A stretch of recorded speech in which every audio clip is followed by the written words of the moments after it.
All right, the Bucks. It is Talking Buccaneers with me, Fumane. And, you know, a wise man has said that there are two things which are certain in life.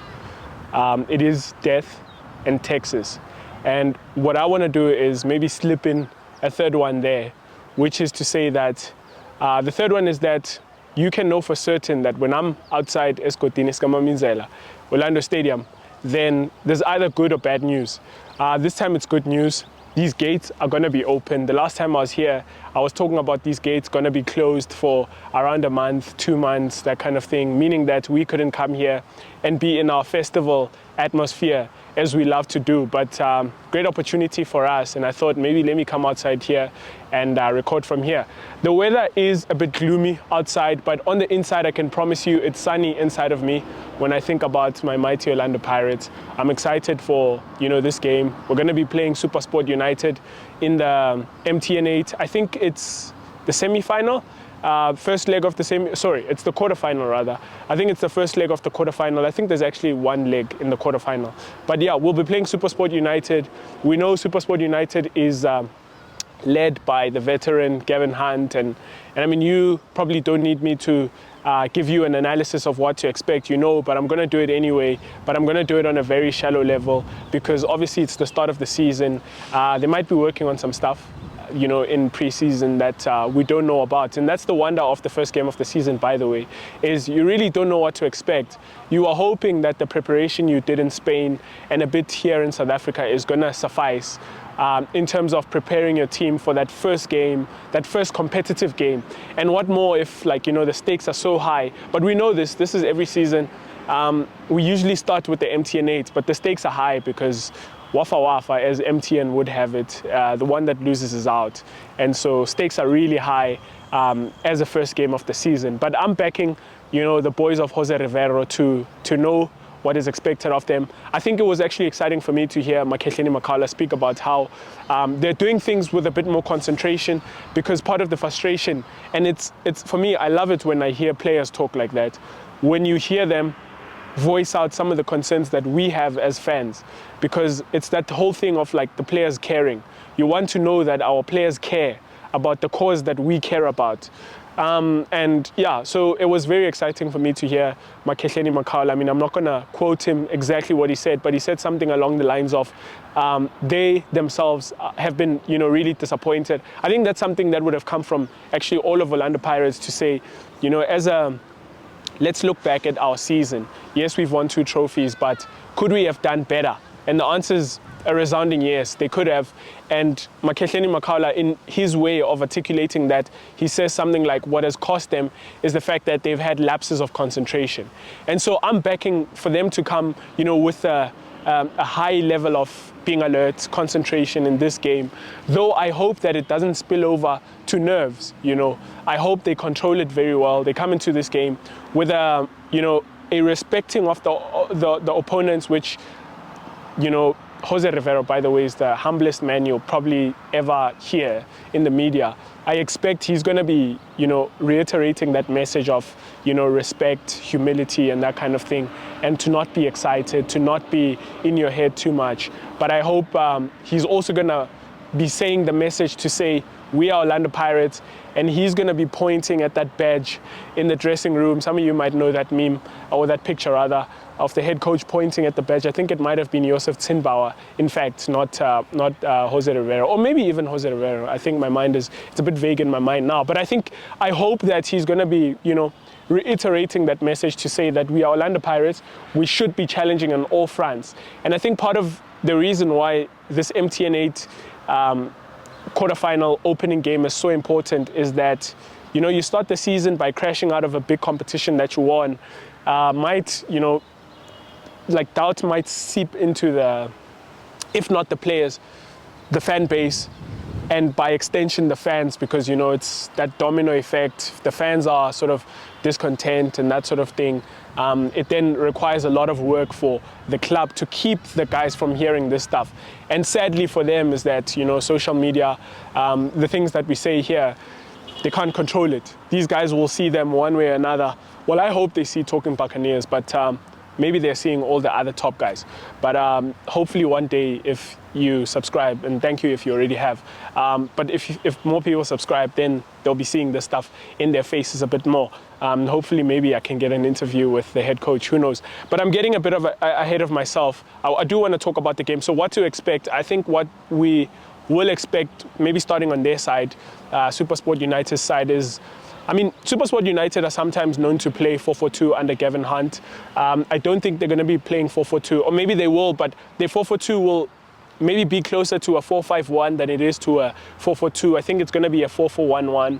We saw them when they came to Orlando Stadium last season, maybe last game of the season, in fact, when we played against them. I think they were playing a 4-4-2, a very conservative kind of 4-4-2, wing play, a lot of wing play, a lot of route one stuff, a lot of second balls, hoping for those to be the source of chance creation, creating these moments of chaos and wanting to benefit from that kind of thing. I think that's you know, the reputation, or I think that's the reputation of a Gavin Hunt side. I think it is true that that's something we're going to expect. They're going to be very disciplined. They're going to be very drilled about what the plan is. I mean, it was exciting, bittersweet moment for me to listen to Vincent Pule speaking as a you know, Supersport United player. You know, our beloved Vincent Pule, who's been at our club for very long, and we love him, very like top quality player. It's definitely going to be weird to see him out here, but in a blue kit. We heard him speak about how, you know, he's excited, you know, to be at Supersport United, sort of get his career going again.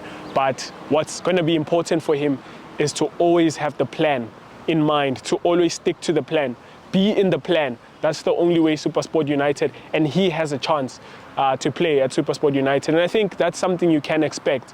When it comes to, insofar as it comes to sticking to the plan, I think Gavin Hunt's side is not matched in terms of how disciplined they're going to be, how drilled they're going to be. So I'm saying this to kind of say to you that it really is going to be a tough encounter. What I do expect that we're going to meet a bit of one of the teams that I think is going to be there or thereabouts in terms of you know, contention for those top spots for CAF football and this or that, trophies, competition here and there. I mean, for them it does come down to a bit of squad depth, which does let you know, people like Gavin Hunt down. You always have to lose your best players. They've lost Chandra Campbell, they've lost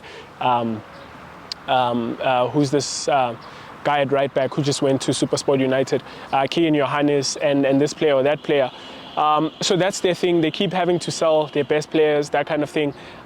So it does come down to squad depth letting them down. But I think even then, you do know that a Gavin Hunt team, Gavin Hunt Supersport United, which actually is a bit star-studded by my estimation anyway, and you guys can criticize me for calling people like Vincent Pule, Marhaman, Spesi Ndlovu stars. I think they are really high-level PSL players who are competing at the very top, who can easily fit into a top team in the PSL. Top teams being, you know, well, Mamelodi Sundowns and the other three, the other two big teams in Soweto, which is Orlando Pirates and the Orlando Pirates junior team. But anyway, I am saying to say that we must expect a very tough opponent.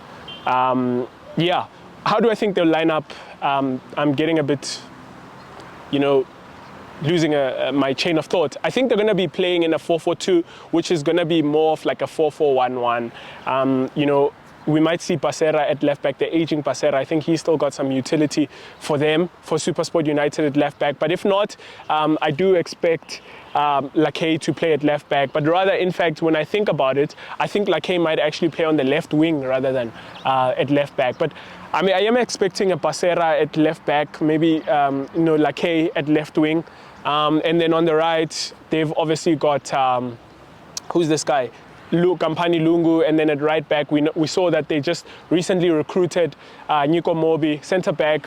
Obviously, going to see Okon and Tulani Hlachwayo, Marhaman and Spesinhle Ndlovu in the heart of midfield, central midfield. We might see Khape Moralo as a number 10 and then Bradley Grobler as the number 9, or we might see Bradley Grobler as the 10 and then, Terence Chukamanja as the number 9. But what I am saying is we're going to see a very compact Supersport side, which is going to be very compact in the center. They're going to be moving in sort of lines and departments, not giving you so much space in the midfield. Very busy, very dynamic midfield, Spesinhle Ndlovu and Marhaman. In the way of creativity, very minimal, but very effective in what they do. And coming to my beloved mighty man, the mighty Orlando Pirates, it's very hard to predict your own team, surprisingly. It's very easy for me anyway to predict what Supersport United is going to line up like. Maybe part of it is because of the quality which is at our club, but obviously I think someone who picks himself, Sipho Shane at goalkeeper. I do expect that at left back it's going to be Dion Hotto, but there's always a spanner in the works, and I'm going to get to that in a bit. But I do expect to see Dion Hotto at left back.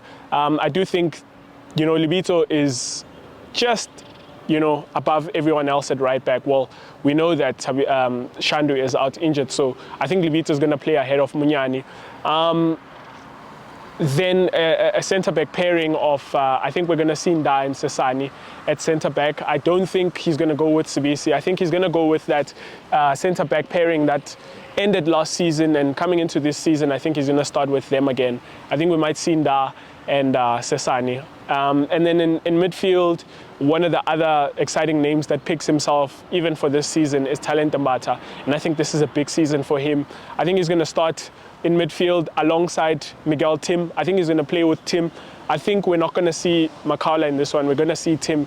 And part of this reasoning I might get into, but it might be a very, very long show. But I'm going to get to some of these things which I think are important. And yeah, the hardest part is, the three behind the striker.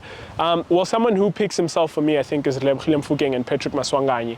And then it's a matter of who plays on the right, because obviously there's the highly sought after Kabelo Dlamini, highly sought after in Spain. We heard that, I don't know how true actually it is, but there was stuff going around that, the Spanish folk were very impressed with the left foot of Kabelo Dlamini, which, we've all known and I have personally ascribed it to great left foots like Mesut Ozil. I know that's even his name, but I've always seen his game in that sense that, he's got a bit of that Mesut Ozil number 10, who's very creative, very silky, and yet might not, have the best energy, the best sort of other stuff in the game, but he's got the vision that disguise, the silk, and yeah, all of that beautiful stuff that you love, right?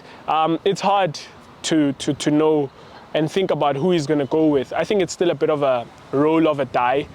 Who plays Munapule Saleng or Kabelo Dlamini. But I think a lot of it hinges actually on who's going to play right back, and I'm just going to get to that because I just want to say that finally at number 9, I expect for Tsegofatso Mabasa to start.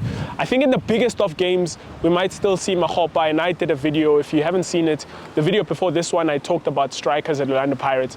It would be crazy to see Lepasa, being that we haven't seen him in pre-season. I do expect it's going to be between Makgopa and Tsegofatso Mabasa, but I think without any reasonable doubt, we're going to see Tsegofatso Mabasa. And the point I just wanted to say, the last thing with that is it's in the biggest of games where I think, there's still a shout for Makgopa. And again, I spoke about it in the last episode on this channel, so you can check that out to hear more of my thoughts around, that striking position. And coming back to the left back, right back situation, because I think even there, it's still a bit of like a who plays there. Maybe Hotto is the one who's more showcased because Paseka Mako is still out injured. Hotto coming up against the club captain, Innocent Maela. I think on a quality perspective, quality conversation, Hotto plays there. But I think, again, there's the tactical side of things. I beg your pardon. There's the tactical side of things which comes into play, which is to say that what is the head coach looking to do? Is he looking to have Mofokeng be isolated against the right back? And if yes, then we're going to see Mofokeng play out wide. And for that, then we're going to see someone like Maela play at left back, because then that's how you're going to isolate Mofokeng on the left. Whereas if you're playing Hotto, he has to come inside to create that wide channel for Hotto to operate in there and Mofokeng operate in the half spaces. But even then, there's a conversation to say if Mofokeng is playing out wide, then you want Dlamini to come and form that double 10 with Maswanga inside. Otherwise, you have Mofokeng out wide isolated, you have Saleng probably out wide isolated, and then you're not really creating a lot of stuff inside. But I mean, last season, if we can go by that, we saw that Saleng was the one who was playing on the right, which I'm an advocate for. I think Saleng gives us a lot of goals. I think it's a huge disservice what we've done, Orlando Pirates fans, to actually, the ill things we say of Saleng sometimes for me are very laughable. And I think they deserve to be mocked. Those ideas that Saleng this and that, he's not good, whatever, I think they deserve to be mocked. If anyone is like that, I'm giving you, if you need permission from me, you can mock their tweet or whatever. I think it's laughable that people will criticize Munapule Saleng for what he does. I mean, every player does have a few deficiencies here and there, but I think on the balance of things, Munapule Saleng is not even that he's an asset, he's by far one of the best assets at Orlando Pirates in terms of the way he plays and the stuff that he does. And people have said, oh, he scores goals. And I think, hey, have you forgotten that he also assists goals? He's one of the few players that gives us chances from that right side. And it remains to be seen if Libito can sort of also get on that as well. But on the right side, if we're not playing Saleng there, you know that it's usually muted. And so he's a huge weapon, he's a huge asset for us. And if we go by what happened last season, then I might expect to see Saleng on the right. But for that, I think we might see Munyani at the right back. And for that, we might see Hotto at left back, because then we need the left back, I beg your pardon, to give us the width if we're going to be getting width from Saleng this side, because, it means we're going to be playing with Maswanganye as a 10, and so you need Rile to come in and assist him in that double 10 box thing in midfield, and then Hotto's going to be the one out wide. But yeah, that's how I expect the mighty Buccaneers to line up. It's hard to say my 11. I think we can see all sorts of things, but all sorts of things we're going to see are going to be within reason. I am thinking of like a wild card to say, is it possible to see someone like Silailo Rasebocha coming up against, the team that he played for, Supersport United, or rather didn't play much for, I should say, even though he was registered to play under them. Is there a wild card to see Silailo Rasebocha? I mean, he got a healthy amount of minutes in pre-season. Is it possible to see someone like that? Those things aren't out of the picture. And for the reason I say that is because we've seen them before where, first game, Munapule Saleng, his first game, Mamelodi Sundowns. And it's like, whoa, we just played Saleng against Mamelodi Sundowns to give him his first game. And so that's not, out of the picture. I wouldn't rule something like that out. I wouldn't rule something like seeing Silailo Rasebocha in midfield. But again, then there's a conversation to say, does he play with Mbata? And that would be bold. And really, I call for my team to be bold in terms of, Mbata, people have said he still can improve defensively. But I think, again, I have a thread on Twitter which you can check out under Talking Buccaneers and maybe leave a follow while at it.